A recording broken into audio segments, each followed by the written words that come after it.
Nós vamos conversar hoje sobre a minha trajetória, tanto na área das artes e da cultura aqui em Franca, a partir dessa dualidade que eu sempre vivi entre a arquitetura e a literatura. E vou mostrar um pouco, através dos meus livros, das minhas publicações, um pouco dessa produção e dessa inserção desse trabalho na vida cultural de Franca. Eu nasci aqui mesmo, em 1952, ali no Largo do Cemitério, uma casa que meus pais alugavam ali, de uma família de classe média baixa, né? Meu pai era bancário, minha mãe cuidava das crianças, ficava em casa, mas os dois sempre tiveram muita preocupação que a gente tivesse acesso à educação e à leitura. Eles sempre gostaram de ler muito. Minha mãe só fez o curso primário, mas lia muito. Meu pai assinava jornais, a vida toda ele assinou jornais tanto de São Paulo quanto de Franca. E então a leitura sempre esteve presente na nossa casa. Tínhamos lá aquelas coleções tradicionais, trópicos, o Tesouro da Juventude, e que a gente lia de cabo a rabo, né? As seleções do Reader's Digest, que tinha livros condensados, né? Então eu sempre tive acesso. Então eu sempre estudei em escola pública, né? Fiz o primário no Coronel Francisco Martins, depois o curso ginasial e o colegial no IATC, e sempre com essa dupla preocupação. Eu gostava muito de ler e de escrever, mas também de desenhar. Desde o primário eu já desenhava nos cadernos, a professora pedia para eu desenhar na lousa, então eu sempre tive essa atuação nos dois campos, da literatura, né, e do desenho, né, como forma de expressão. No IATC, inclusive, eu participei da criação de um pequeno jornal, chamava-se O Vetor, né, durante o colegial. Foi minha primeira experiência assim, de criar algum texto para ser publicado. Mas era algo assim, do colégio ali, nada muito criativo, né?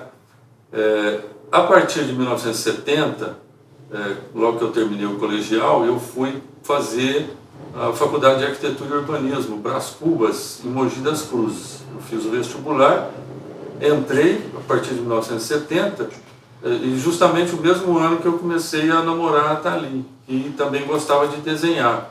Então nós dois sempre preocupados com isso, em fazer desenhos, em retratar a natureza, os prédios, né?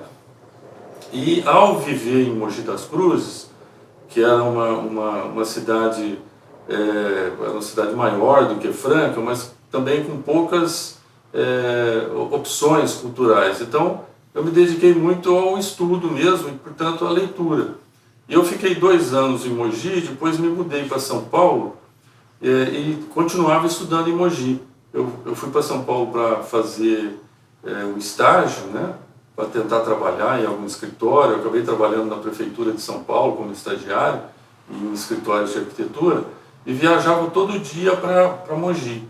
E é uma viagem de trem pelo subúrbio, que a gente passa por toda a zona leste de São Paulo.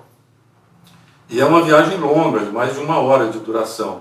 Então eu aproveitava para ler, né? Então eu tinha muita leitura durante esse tempo de faculdade, que me abriu os olhos para a literatura também, né? É claro que eu lia muitos livros de arquitetura, eu tinha muita amizade com o Luiz Antônio Martinez Correia, que é o irmão do Zé Celso Martinez, do Teatro Oficina, e ele também tinha um irmão arquiteto, o outro João Batista, e ele pegava os livros do João Batista e levava para a gente ler durante a viagem. Então aquilo foi me encantando, assim, tanto a questão da arquitetura e também de saber escrever sobre aquilo. Então eu passei a escrever poemas, escrevi algumas letras de música, tentei entrar nos festivais aqui de Franca e, claro, foi um fracasso total, nunca conseguimos nem ser aprovados para apresentar a música, né? Mas aquilo foi me dando vontade, né, de escrever. E também a vida cultural em São Paulo era muito rica, né? Muitos shows, eu ia a shows de música, acompanhava muita vida cultural, e nessas viagens de trem a gente foi tendo também acesso àquela imprensa chamada imprensa nanica, né? Os jornais de oposição à ditadura militar, que a gente vivia num período bem repressivo, né? O governo Médici, um dos governos mais sanguinários, né, da ditadura militar brasileira. E durante esse tempo eu fui me enfronhando com essa literatura, né, que era inovadora para a gente, né? Tinha cartoons, tinha o Enfio, o Jaguar, Ziraldo, né, todos esses cartunistas que eram oposição ao governo e participavam desses jornais. Eu lia o Crises, né, que era uma publicação feita na Argentina pelo Eduardo Galeano. Então essas leituras foram me formando, né, ao mesmo tempo que eu fazia a faculdade. Eu era aluno do Cláudio Tosi, do Maurício Nogueira Lima, que são arquitetos, mas também grandes pintores, né, que introduziram, de uma certa maneira, incorporaram a sua linguagem a pop art, né, uma arte mais voltada para essa a cultura de massas, né? Então aquilo me influenciou muito também. Eu comecei a fazer algumas pinturas, né, nessa época, e também comecei a fazer quadrinhos. Em 74 eu terminei o curso de arquitetura e eu não me adaptei a São Paulo. Eu adoro São Paulo para passear, né? Eu não queria viver lá, né? Então eu voltei para Franca. Nesse mesmo tempo, nesse mesmo ano, a Thalie foi para São Paulo fazer o curso de Belas Artes, então nós ficamos sempre namorando à distância. Então os dois tinham sempre muito tempo, né, para produzir. E aí eu fui me ligando à questão de escrever. Em 74 mesmo, logo que eu voltei, eu procurei o jornal Diário da Franca, conheci o Luiz Carlos Facuri, que era o proprietário do jornal, o editor-chefe, e comecei a escrever alguns textos sobre as questões de planejamento urbano de Franca. E também histórias em quadrinhos. Eu publiquei várias histórias em quadrinhos no Diário da Franca, quadrinhos autorais, né? Os quadrinhos bem herméticos, assim, que imagino que eram algo absolutamente inusitado, né, para aquela época. E com essa ideia de começar a escrever sobre planejamento no jornal, eu também comecei a fazer alguma coisa de ficção. Comecei a escrever alguns pequenos contos curtos, e em 1976 eu criei coragem e enviei a revista Escrita, que era editada pelo jornalista Vladir Nader, e num dos primeiros números dessa revista ele publicou um dos meus contos. Então aquilo me deixou muito surpreso e imaginei, bom, eu posso escrever então ficção, né? Eu tenho condições, se um jornalista do porte do Vladir me aceitou numa revista, eu posso escrever. E a partir daí eu comecei a escrever com mais frequência, né? Eu continuava escrevendo no jornal.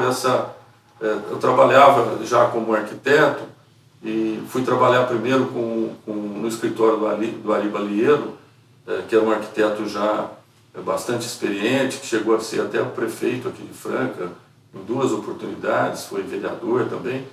E o Ari o escritório do Ari me permitiu desenvolver alguns projetos de grande porte já, mesmo quase que recém-formado, né? Então foi me dando uma experiência de desenhar construções, né? De projetar o futuro da cidade também através daquelas discussões sobre o plano diretor de Franca que estava sendo implantado pela primeira vez. Então eu me engajei nesse movimento, né? E fui também me aproximando de outros artistas aqui da cidade, né? Logo que a Thalie voltou de São Paulo, formada pela Belas Artes, a gente foi se juntando num grupo de artistas plásticos que queriam fazer um movimento na cidade mais moderno, né? Franca era uma cidade de pintores acadêmicos, uma cidade que não tinha muita vida cultural, né? Ela se resumia a um cineclube, o pessoal no teatro, alguns músicos, mas não havia nada assim mais ligado à questão das artes visuais naquela época. Nem da literatura. Aí nesse período eu fui trabalhar na prefeitura e a prefeitura tinha uma gráfica através da Fundação Cultural Mário de Andrade que prestava serviços, né? Nessa época eu tive um conto aceito nesse livro chamado Assim Escrevem os Paulistas. Era uma antologia feita por uma editora chamada Alfa Ômega, em que ela publicava novos autores. Então, em 77, ela fez isso com os paulistas, com os paranaenses, e eu me aproximei muito de alguns autores nessa época, do Luiz Puntel, do Silvio Fiorani, do Rony Walter Jatobá, que foi finalista do Prêmio Casa das Américas, alguns anos depois, em Cuba, né, que é um prêmio importantíssimo aqui de literatura na América Latina. Então, a partir disso, eu me vi em condições, eu tenho condição de publicar um livro. E o fato de existir a gráfica da Fundação, é claro que foi pago do próprio bolso, você tinha que pagar a edição, mas era uma condição melhor do que você fazer numa gráfica privada, né? Então eu reuni os primeiros contos que eu havia escrito e pedi para o Luiz Carlos Facuri, que era o editor do Diário da Franca, para fazer um prefácio, né, que ele analisa alguns trabalhos. Esse Vamos para o Mundo, né? É meu primeiro livro solo, né? A capa é da Thalys, né? Uma fotografia que eu tirei do skyline da cidade. Ela transformou isso com a caneta nanquim, um desenho que eu gosto muito, uma coisa meio concretista. E chamei vários daqueles amigos que eram artistas para ilustrarem os contos, né? Esses contos são muito baseados na minha vivência local, né? De coisas que eu vivi, de coisas que eu estava vivendo naquele momento. Eu estava, naquele momento, já entrando de sola na questão da defesa do patrimônio histórico de Franca. A gente criou um movimento para tentar salvar o Hotel Francano, né, um prédio histórico da cidade. Infelizmente, nós fomos derrotados, mas foi com base nesse primeiro livro que surgiu essa ideia, né, de fazer um movimento para preservar o hotel.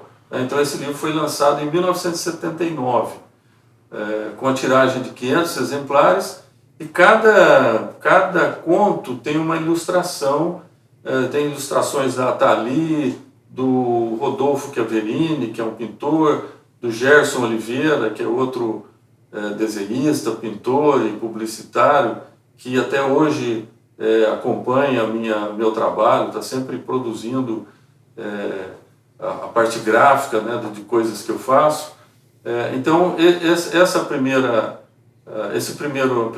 aventura, né, na literatura, ela traz algumas histórias, como, por exemplo, que eu ouvia muito. A gente, quando era estudante, ficava lá na Praça de Nossa Senhora da Conceição, na praça central da cidade, conversando entre os amigos, e havia uma história que o Belmiro Arruda, que foi um ator de teatro já falecido aqui de Franca, ele se maquiava e à noite ele colocava uma capa, as ruas eram escuras, né, a iluminação era bastante ruim na cidade, e ele pregava peças nas pessoas que saíam dos bailes da EC, né? Então esse é um dos contos que está aqui contando, recriando, né, essa história.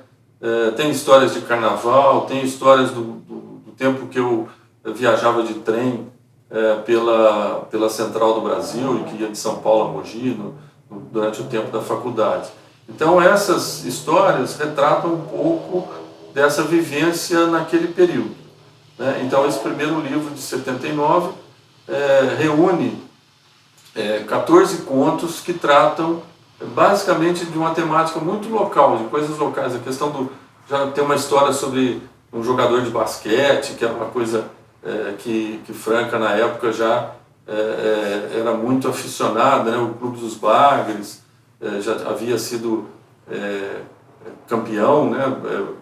Paulista, então isso era uma coisa que chamava muita atenção das pessoas na época. Eu escrevi também sobre a questão do basquete, né? Uma das histórias tem como pano de fundo o basquete.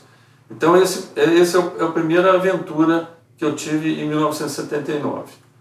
E no próximo capítulo vocês vão saber mais.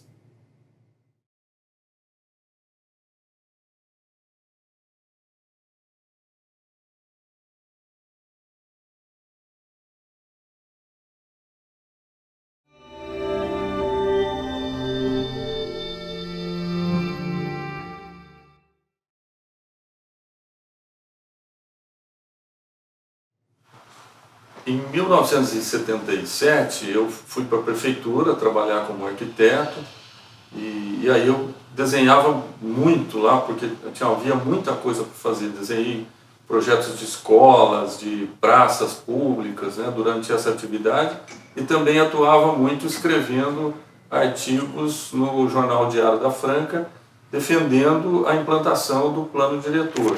À época, que era muito contestado pelos vereadores, havia uma disputa política muito grande em torno disso. Então eu fui adquirindo o hábito de escrever para defender as ideias, né, de planejamento urbano que eu achava importantes para a cidade. Nessa época, eu comecei também a lecionar na Faculdade de Engenharia de Passos. Eu já dava aula na Unifran, aqui em Franca, de desenho do objeto, para o pessoal de comunicação visual, da área de artes, mas aí eu fui me envolver com o ensino propriamente dito de urbanismo, de planejamento urbano também, na Faculdade de Engenharia de Passos. E essa atividade lá em Passos foi fundamental para a minha vida, tanto profissional quanto no campo da cultura, porque lá eu tive a oportunidade de conhecer o Inácio de Loyola Brandão, que é um escritor, né, de romances, contos, crônicas, muito importante, né, na cena brasileira, até hoje, né, ele está nativo até hoje. E eu conheci lá, nós levamos ele para fazer uma palestra na faculdade. E como ele veio de avião até Franca, eu que fiquei encarregado de levá-lo e trazer. E com isso eu fiz uma amizade com ele, não só de trabalho, mas ele começou a me incentivar a escrever, a me dar dicas técnicas de como trabalhar, de como pegar um assunto e anotar, ter uma caderneta. Eu sempre ando com uma caderneta desse tipo aqui para anotar ideias, né? Ele fazia a mesma coisa.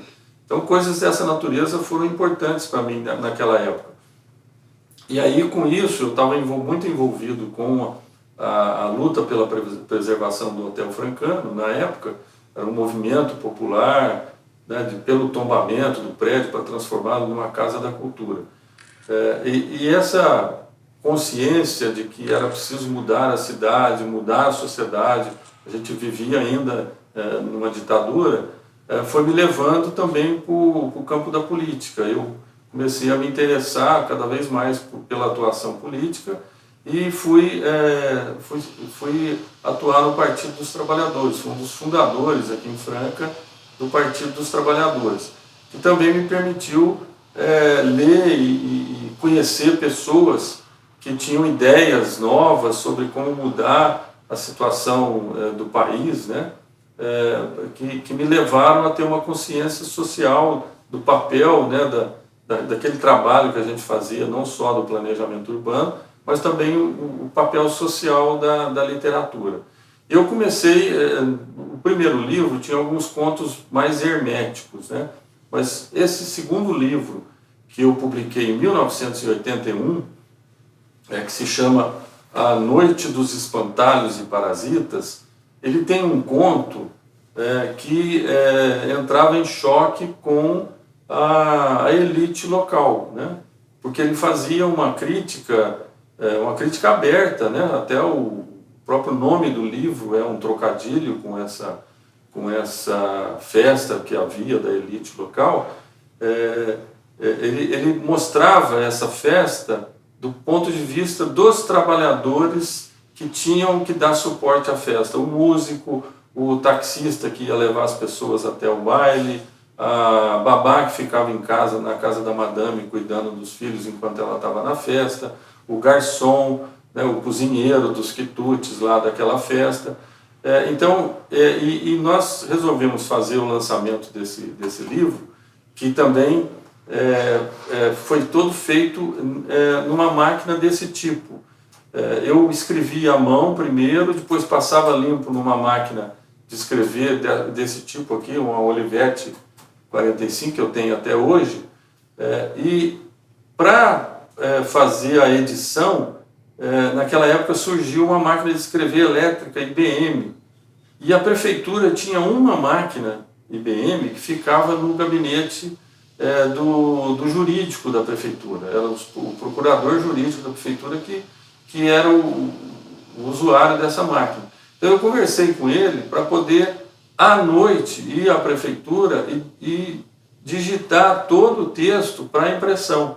É uma coisa que é inimaginável hoje, porque qual que era a vantagem dessa IBM? Ela tinha uma autocorreção de 10 toques. Então, se você errava uma palavra, você podia corrigi-la automaticamente nessa máquina, coisa que a máquina de escrever comum não faz. Então, eu fiz da mesma forma, paguei do próprio bolso a impressão disso, na gráfica lá da Fundação Mário de Andrade, da Fundação Cultural Mário de Andrade, e resolvemos fazer o lançamento na véspera da Noite EP original, né? Mas na porta do Hotel Francano. A gente fez um manifesto pela preservação do Hotel Francano e convidamos a população, isso em 1981. Né? Então, em plena ditadura, depois de anos, né? Desde 68, quando veio o AI-5, não havia nenhuma manifestação pública de massas na Cidade Franca. A primeira vez que isso aconteceu foi essa manifestação de 81, né? Quando se reuniram lá centenas de pessoas para manifestar a favor da preservação do hotel. E na mesma noite lá nós fizemos o lançamento do livro, né? E o livro, evidentemente, provavelmente só foi lido esse conto. O resto, pouca gente, eu acho que leu, né? O interesse maior assim, causou muito tumulto, né? E muita crítica em função exatamente daquele conto. Mas há vários contos aqui, são 13 contos nesse livro aqui. A capa é da Thalys, também tem um desenho de um artista muito amigo de São Paulo, que é o Hirokai, e o Gerson também, ele ilustra alguns dos trabalhos que estão aqui, em que eu já começava a mudar aquele estilo hermético que eu tinha no primeiro trabalho. Aqui eu já tentava avançar em outras questões e contar uma história de uma forma que fosse mais inteligível, né, numa primeira leitura, né? E a partir desse trabalho, eu mandei um conto para um concurso do Senac, e que foi premiado e publicado nessa coletânea aqui, 10 contos sobre o trabalho. Então eu já estava envolvido com essa questão social na minha literatura, né, no que eu queria fazer, e ao mesmo tempo estava construindo alguns edifícios, né, voltando a desenhar edifícios de grande porte. Eu fiz a nova sede da Unimed, junto com o arquiteto Paulo Neme.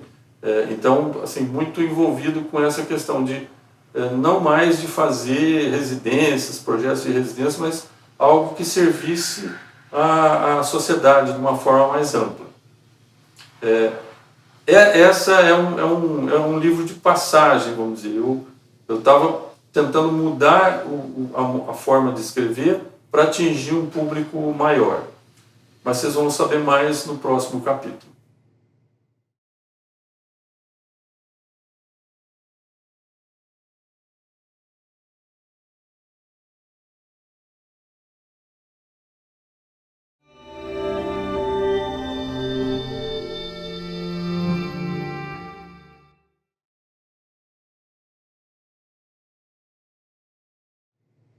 Logo após o lançamento do livro A Noite dos Espantalhos e Parasitas, eu fiquei conhecendo o professor Luiz Cruz, que tinha um curso de português e tinha um grupo que lia, né, chamava Grupo Veredas, eles liam livros e faziam discussões literárias.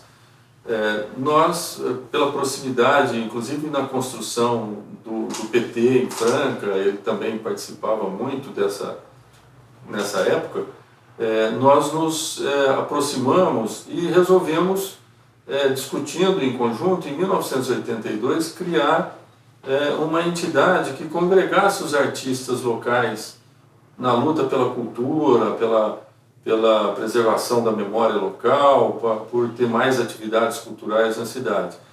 Então, com isso, juntou-se o nosso grupo de artistas plásticos com o grupo do Cruz e outras pessoas ligadas ao teatro, à música, que gravitavam ali em torno dessas atividades, e criamos o Laboratório das Artes de Franca, que é era um movimento cultural, né, para que Franca pudesse ter uma dinâmica maior, né? Então, nessa época, eu estava na prefeitura ainda e comecei a fazer um trabalho exatamente em função da questão da preservação do Hotel Francano, e fazer um trabalho de pesquisa sobre a arquitetura urbana da cidade, sobre o que preservar, o que seria importante preservar.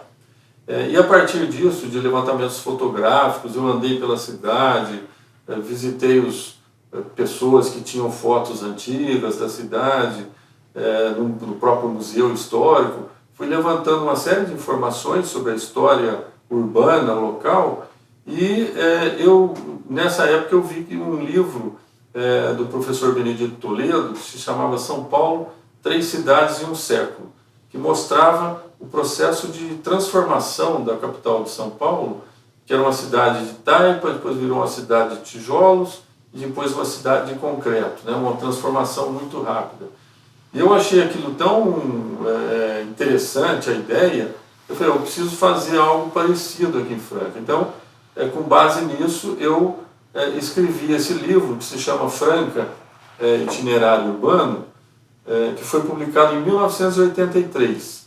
Já é uma edição do Laboratório das Artes, uma das primeiras obras editadas pelo Laboratório das Artes, em que nós levantamos muitas imagens sobre a cidade, né, com desenhos. A Thalie fez alguns desenhos mostrando como é que a cidade foi mudando ao longo do tempo, e junto com isso tinha uma ficção contando um pouco a história da cidade. Então eu juntei as duas coisas, a história urbana, a pesquisa realmente dos documentos, dos livros, com uma história ficcional de uma família, né, que podia ser a minha, que a minha família está aqui desde o século XIX, né, por parte de pai.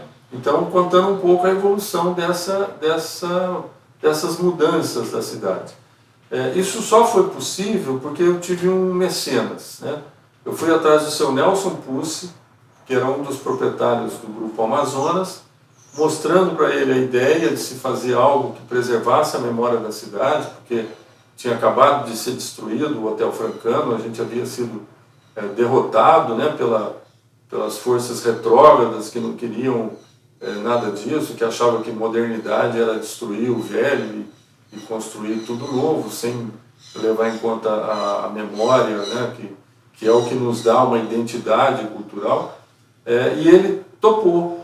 E falou, só que nós vamos fazer 2.000 exemplares, porque isso é algo que tem que ser divulgado nas escolas, tem que ser algo que as pessoas tenham acesso. E assim foi feito, né? Ele bancou, inclusive, de fazer na mesma gráfica que aquele livro do Benedito Toledo. Tem o mesmo padrão, né, de qualidade do livro do Benedito Toledo, que inspirou esse trabalho. Eu pedi para o meu professor de arquitetura, o Eduardo Corona, que fizesse o prefácio, ele que escreveu o prefácio desse livro.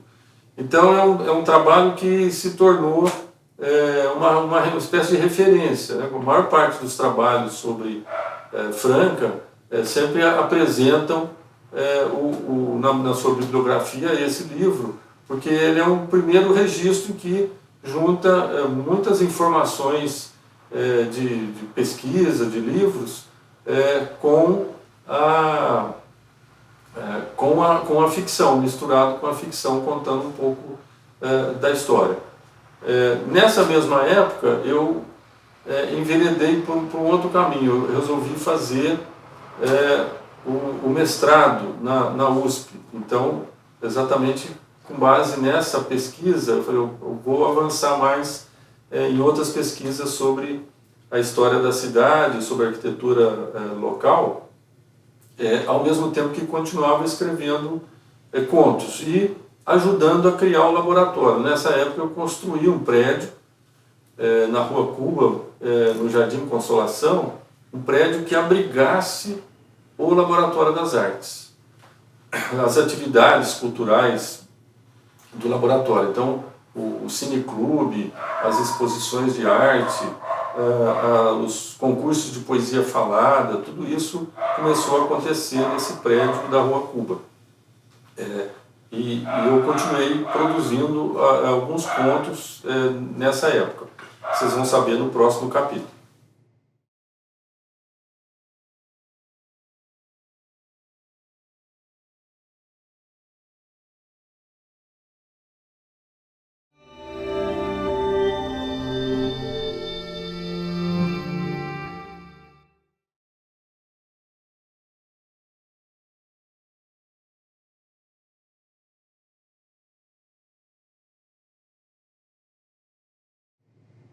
Em 1995, finalmente eu consegui terminar meu primeiro romance. O professor Alfredo Palermo, que era um intelectual importante aqui da cidade, chamou isso aqui de uma plaquete.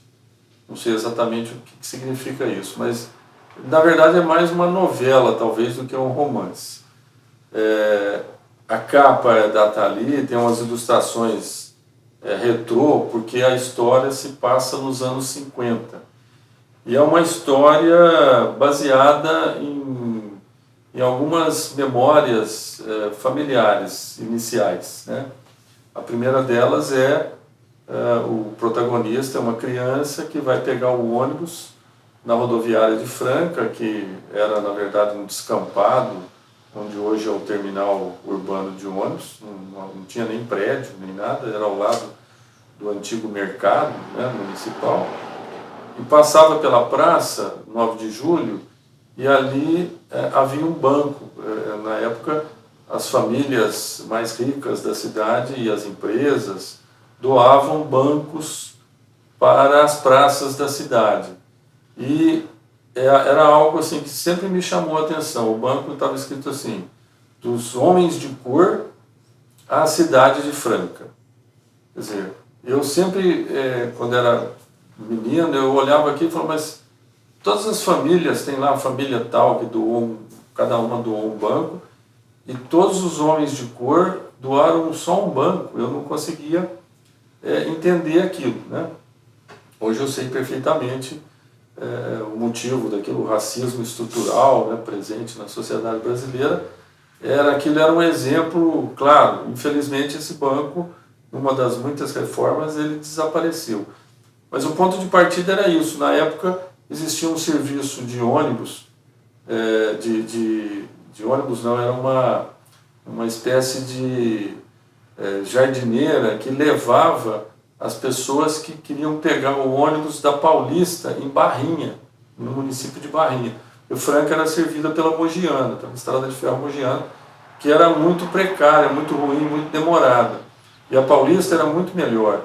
Então as pessoas iam com esse veículo até a estação de Barrinha, lá pegava o trem para São Paulo. Então a história se passa assim, é uma viagem até Campinas, depois até São Paulo, e vão acontecendo coisas durante o caminho. Foi o primeiro texto de maior envergadura que eu produzi. Eu consegui o apoio de algumas empresas para imprimir esse livro na época, e foi o primeiro que eu já escrevi no computador. Eu já abandonei a máquina de escrever e passei para o computador. À época, o Lula era a principal liderança do PT, né? E eu pedi para ele, porque ele estava fazendo aquelas caravanas pelo Brasil, né? Então ele estava fazendo viagens pelo Brasil. Eu pedi para ele fazer o prefácio e ele fez. Então esse livro aqui, esse primeiro romance, tem um prefácio daquele que depois seria o primeiro presidente operário do Brasil. Essa história me deu assim muito prazer de escrever, porque eu fui investigando coisas da família e coisas daquela época, carros que se utilizavam, como é que era as roupas, como é que eram como é que as coisas aconteciam naqueles anos 50, né? Então isso eu tive que pesquisar um pouco para escrever algumas passagens do livro, né, que eu fui criando ao longo do tempo. Essa incursão depois geraria um outro produto mais à frente, que nós vamos ver num outro capítulo.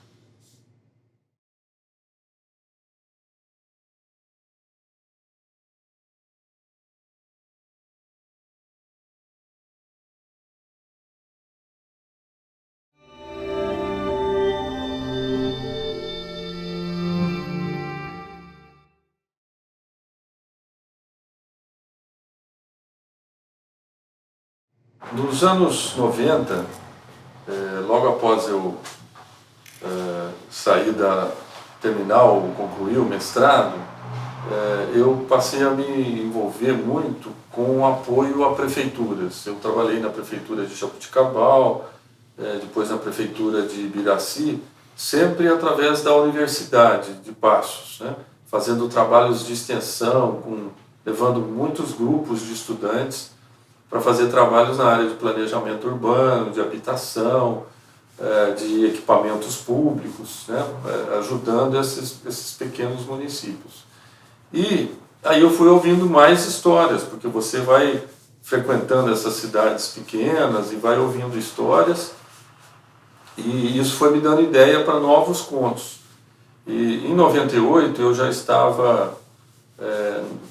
tinha voltado a trabalhar na prefeitura de Franca como secretário de planejamento, porque na administração do PT, do Gilmar Dominici, era o prefeito, e eu voltei a ter uma atuação grande com a questão do planejamento da cidade, com o apoio às comunidades, a resolver problemas de habitação, de infraestrutura urbana, enfim.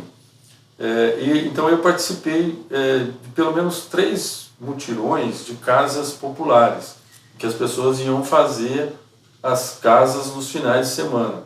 E a gente trabalhava nos finais de semana dando o suporte técnico a essas pessoas, né? Pessoas de renda muito baixa, muito pobres e tal, e precisavam autoconstruir essas casas com o nosso apoio técnico. Essa experiência gerou esse livro de contos, o Mudinho Verticelo e Outras Histórias, em que um dos contos é o do Mudinho Verticelo, que na verdade une histórias de vários mutirões que eu vivenciei, mas de um caso específico, meio kafkiano, em que o mutirante ele era surdo-mudo, não sabia ler nem escrever, o pessoal de cartório, da própria cooperativa habitacional, não tinha como assinar o contrato com ele. Eles alegavam que não sabiam se ele queria assumir o financiamento. Então era uma situação kafkiana que levou muito tempo para ser resolvida, chega a ser engraçado, né? Embora tragicômica a situação, mas que enfim foi resolvida positivamente. Então eu comecei a contar essas histórias, né? Que são histórias mais engraçadas, tem tragédia, mas também tem comédia, né, nelas. Uma outra que está presente nesse livro, um outro conto, um sobre o dia que Furnas estourou. que é uma história que de fato aconteceu em Passos, quando foi construída a usina hidrelétrica de Furnas, nos anos 50.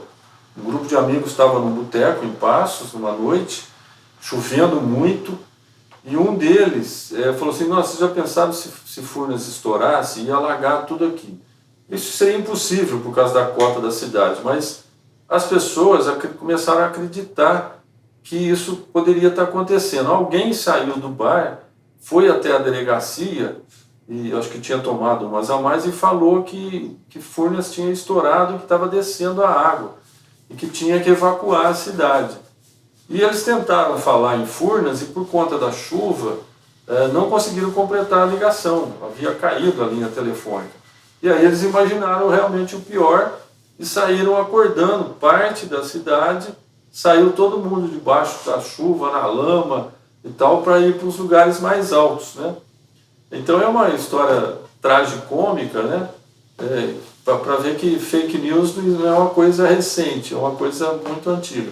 Então são histórias desse tipo que eu fui escrevendo sobre elas, né? E colocando no papel e dando uma linguagem que as pessoas pudessem se divertir com aquilo também. Esse livro é o primeiro que tem uma capa digital, uma capa da Atali, e eu fiz todos os desenhos, eu ilustrei todos os contos internos desse trabalho. E pedi para o professor Nabil Bonduque, que é um dos maiores especialistas brasileiros em habitação, que escrevesse o prefácio para ele também se divertir com isso, porque ele também vivenciou muito a construção de mutirões, Brasil afora, né? Ele conhecia bem essa realidade retratada nos contos desse livro. E que depois seria material para crônicas que eu iria escrever no futuro, coisas mais curtas, mas que vocês vão saber só nos próximos capítulos.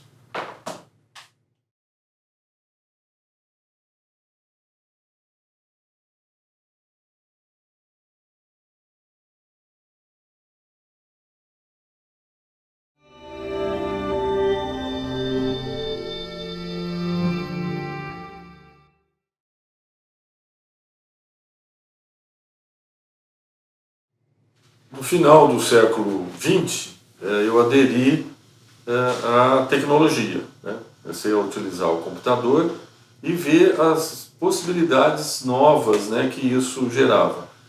Na universidade, eu produzi 2 trabalhos que eu acho que valem a pena comentar um pouco.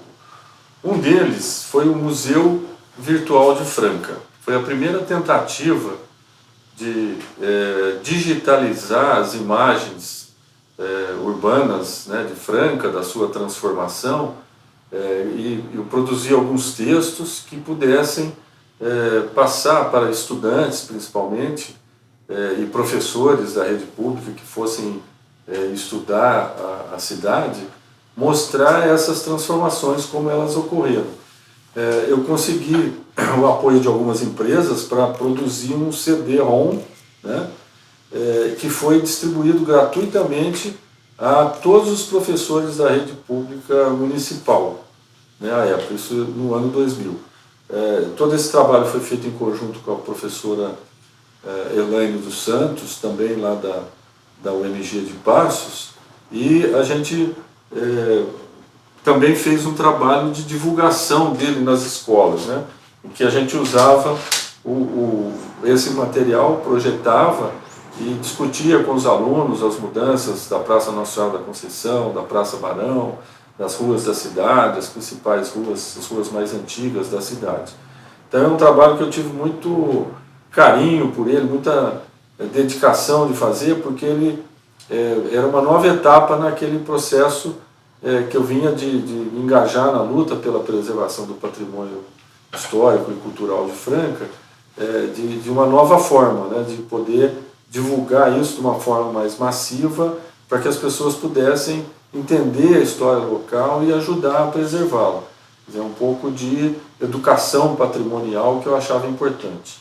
E a mesma coisa eu acabei fazendo lá em Passos, um pouco mais tarde, no ano de entre 2007 e 2009, em que nós produzimos também esse CD-ROM, eu, o professor Marcelo Santos, da UMG, e um aluno de iniciação científica, o Douglas de Oliveira, nós fizemos esse trabalho para preservar a arquitetura modernista local, que principalmente o trabalho de dois escritórios, o do Daldi Jabbour e do Paulo e Maristela Pimenta. Eles são arquitetos assim, fundamentais para a história de Passos, são os primeiros arquitetos modernistas da cidade, construíram muitas obras, edifícios grandes, nova rodoviária, o Clube CPN de Passos, a Prefeitura, que é um projeto do Paulinho Pimenta, e que nós conseguimos localizar inclusive os desenhos originais, em que o prédio tem três pavimentos, e o projeto original mostra que eram 6 pavimentos, né? Então, assim, foi uma conquista grande, né, desse trabalho, fazer isso através da universidade, para mostrar para as novas gerações essa possibilidade de trabalhar a história, trabalhar a memória, a educação patrimonial e preservar acervos que estavam se perdendo. O acervo do Paulo Pimenta, do Daldi Jabbour, nunca haviam sido guardados por ninguém, estavam esparramados ou são coisas muito frágeis, né? Desenhos de arquitetura são muito frágeis, as cópias heliográficas desaparecem com o tempo, então isso está agora, de uma certa forma, resguardado, preservado para ser utilizado. Então, era uma ideia de utilizar essas novas tecnologias para aquele objetivo que eu tinha desde o início da vida profissional, da minha atuação cultural aqui em Franca, de achar instrumentos novos para que as novas gerações pudessem ter acesso a esses elementos, né?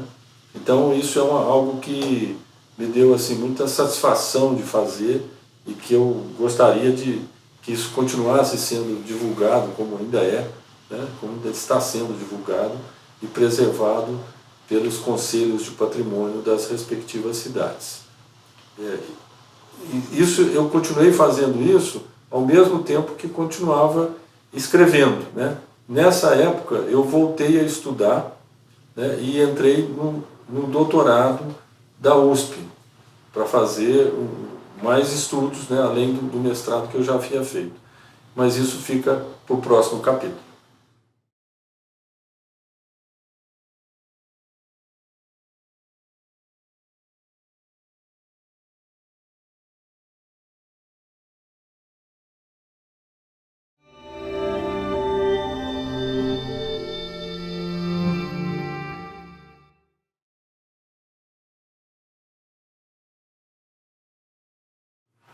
Quando eu continuei escrevendo crônicas, em 2016, eu achei que a Francana ia acabar. Eu tinha uma longa relação com a Francana, embora na primeira divisão eu fosse torcedor da Prudentina, mas essa é outra história. Eu sempre fui um apaixonado pela Francana, acompanhei o meu pai pelas várias cidades do interior para ver a Francana jogar. E eu achei que a Francana ia acabar por conta das dívidas e tal. E eu li um livro do Zé Trajano, jornalista esportivo, chamado Tijuca América, que ele contava a história do América do Rio através de uma ficção em que ele trazia do passado os grandes jogadores do América para disputar um campeonato carioca. Eu entrei em contato com o Zé Trajano e falei, posso usar esse seu argumento, a sua ideia, a estrutura do seu trabalho para fazer um da Francana? Ele me autorizou. E com isso eu comecei a escrever uma novela que eu dei o título de Veterana do Além. Francana sempre foi chamada carinhosamente de Veterana, porque é um time muito antigo, de 1913. E aí, como o Trajano usou lá no Rio, para fazer a história da América, ele usou um pai de santo que faz baixar lá os jogadores do passado. E como Franca é uma cidade muito espírita, eu fiz diferente, eu convoquei meus amigos que são espíritas, alguns são médiuns, né? E eles trouxeram de volta os grandes jogadores da Francana do passado para um estádio em Oxirco, que quando eu era presidente do Condefat, a gente conseguiu tombar o frontão, pelo menos salvar o frontão do estádio. Ele está bastante abandonado, né, nos últimos tempos, e ele era transformado numa arena padrão FIFA, e ocorre um campeonato da Califórnia brasileira. E aí eu vou contando através de cada jogo, né, o jogo contra o Botafogo de Ribeirão, Comercial, Ferroviária de Araraquara, o Rádio de Mococa, o Batatais, que é o Fantasma da Mogiana. Esses jogos eu vou contando histórias que eu fui recolhendo, não só as histórias do meu pai, que meu pai contava, que ele era um grande torcedor da Francana, como eu também entrevistei alguns dirigentes antigos, principalmente o Vinícius Seixas Costa, que foi presidente da Francana, e eles foram me contando histórias muito engraçadas, né, do passado, do cara que agarrou a camisa do jogador do América de Rio Preto que ia bater um escanteio lá no Inhochico, né, então puxou a camisa, o cara não conseguia bater o escanteio. Então, assim, histórias muito engraçadas que aconteceram de fato, e eu fui montando esse campeonato, e, obviamente, os vilões eram os times de Ribeirão Preto, né, que tentavam subornar o juiz, que interferiam na Federação Paulista, né, tinha que ter um vilão na história, e, é claro, sempre a rivalidade Franca-Ribeirão Preto fala mais alto. Então, eu contei a história da Francana, histórias... por exemplo, como tem uma história muito interessante que quando o Santos veio jogar aqui em 1949, quando foi construído, houve a reforma do Inhochico, o avião atrasou e ia descer no aeroporto que não tem luz. O aeroporto de Franca, na época, era de terra, não tinha iluminação, não tinha nada. E aí a rádio local pediu para todo mundo que tivesse um carro, fosse até o aeroporto, fizessem 2 fileiras, acendessem as luzes dos carros para o avião descer.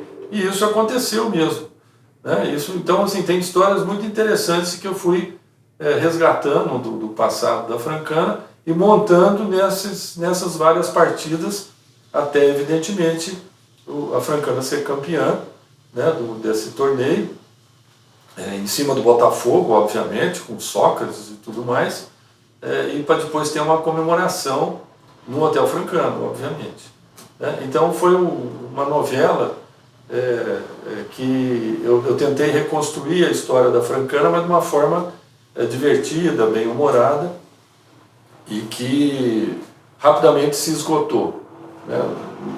Logo foi feita pelo Laboratório das Artes, fizemos 300 exemplares e rapidamente se esgotou. E nesse meio tempo eu continuei escrevendo as crônicas, que vocês vão saber no último capítulo.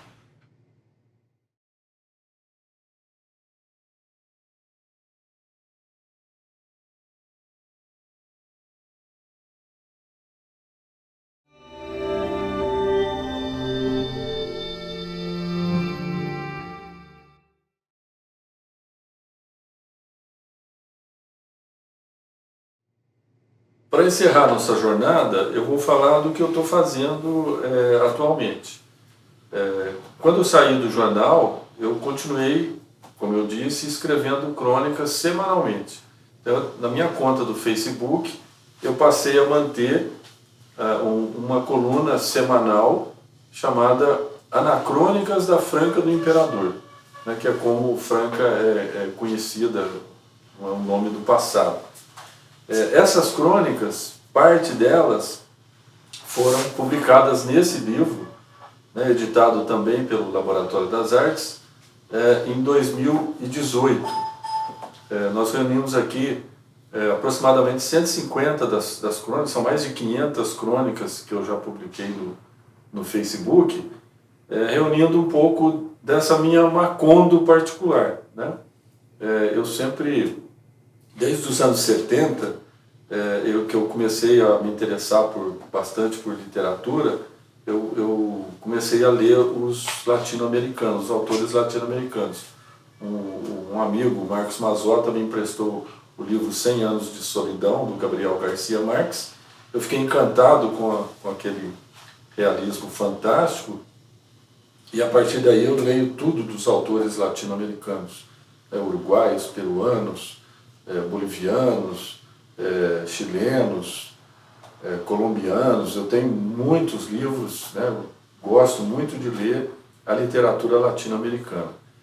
Então, para mim, Franca é uma Macondo. Isso aqui é o universo que eu vivo, e eu retrato nessas crônicas exatamente esse mundo, esse universo, né? Esse livro tem a capa, foi meu filho que fez, o Pablo. Nós usamos uma foto antiga que mostra a fábrica de calçados Jaguar, né? Que é exatamente a primeira fábrica mecanizada de Franca. E foi totalmente ilustrado com fotos antigas de Franca, com algumas coisas que eu fui coletando, né, ao longo do tempo, de imagens da cidade que contam, de uma certa forma, uma memorialística, né, da vida aqui na cidade de Franca. Eu continuo mantendo essa prática de escrever sempre, né, e continuo trabalhando ainda com planejamento urbano e tocando o Laboratório das Artes, né? O Laboratório das Artes cada vez mais se firmou como um polo cultural da cidade, ligado à questão da preservação do patrimônio, às artes plásticas, ao fornecimento de atividades culturais, de oficinas de arte. A nossa gibiteca, que estava com mais de 2.300 unidades, mais de 2.300 exemplares, foi doada recentemente à biblioteca da Unesp. Então foi uma forma que a gente encontrou de preservar esse acervo, um riquíssimo acervo cultural para a cidade de Franca, que é o que nós estamos fazendo há 50 anos, tentando de alguma forma contribuir para a cultura local com o nosso esforço, com o nosso trabalho, dentro das possibilidades que a cidade oferece. Então, a todos aqueles que me acompanharam ao longo desses capítulos todos, através de todos esses livros, meus leitores, né, aqueles que se interessam pela história, pela cultura, pelas artes da cidade de Franca, meu muito obrigado a todos.